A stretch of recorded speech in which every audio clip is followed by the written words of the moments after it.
Le blues du pendeur par Jean Marie. Chapitre 3. La terre.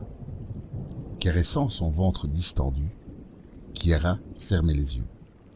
Un enfant en devenir, un appartement gris cherchant le soleil et une addiction. C'est tout ce que Loris lui avait laissé en guise d'héritage avant de partir à l'aventure.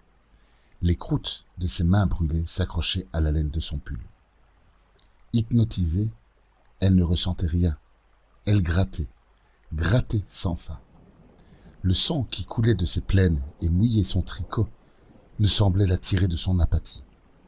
Cette petite chose, s'agitant de temps en temps dans ses entrailles, viendrait s'ajouter aux 80 milliards de terriens. Kiara habitait l'un de ces immeubles ayant, non pas la tête, mais le torse dans les nuages. Accolés entre eux, la majorité atteignait jusqu'à 300 étages. La luminosité faisait défaut. La Terre, sans frontières depuis la Grande Paix mondiale, 400 ans plus tôt, tentait de gérer ses mouvements de population. Outre l'énergie solaire, les déchets, stockés et traités dans les caves des immeubles, fournissaient le chauffage et l'éclairage à chaque résident. Mais cela ne suffisait plus. Les centres urbains, éclairés artificiellement en permanence, venaient à manquer de ressources en certains endroits. L'impact émotionnel sur les citoyens engendrait un nombre croissant de dépressions et de suicides. L'alcoolisme chronique régnait ainsi que nombre de dépendances. Les thérapies de luminosité mises au point depuis des décennies afin de soigner la neurasthénie n'endillaient plus la gangrène cafardeuse.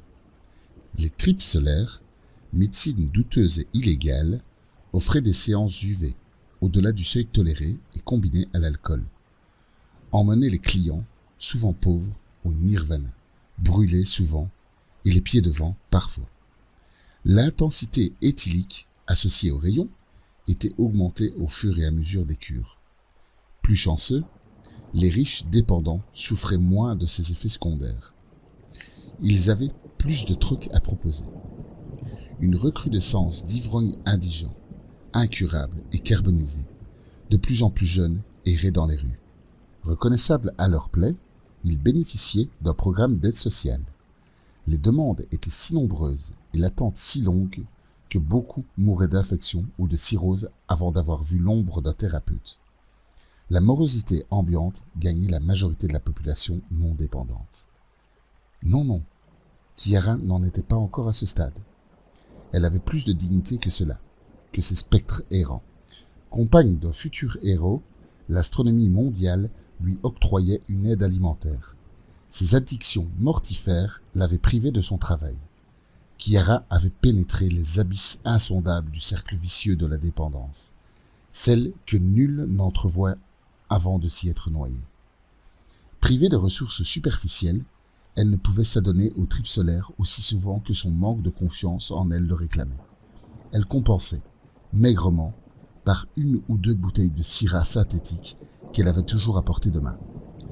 Machinalement, elle empoigna le récipient posé au pied du rocking chair, le porta à sa bouche et en but une longue rasade. « Bon voyage, mon Loris, pense à moi, de temps en temps. » La petite chose lui donna un coup de pied, telle une remontrance. Elle but et rebut pour faire taire cette rébellion. Kiara et son petit homme s'endormirent dans le froid et l'ombre perpétuelle des tours voisines. Fin du chapitre 3.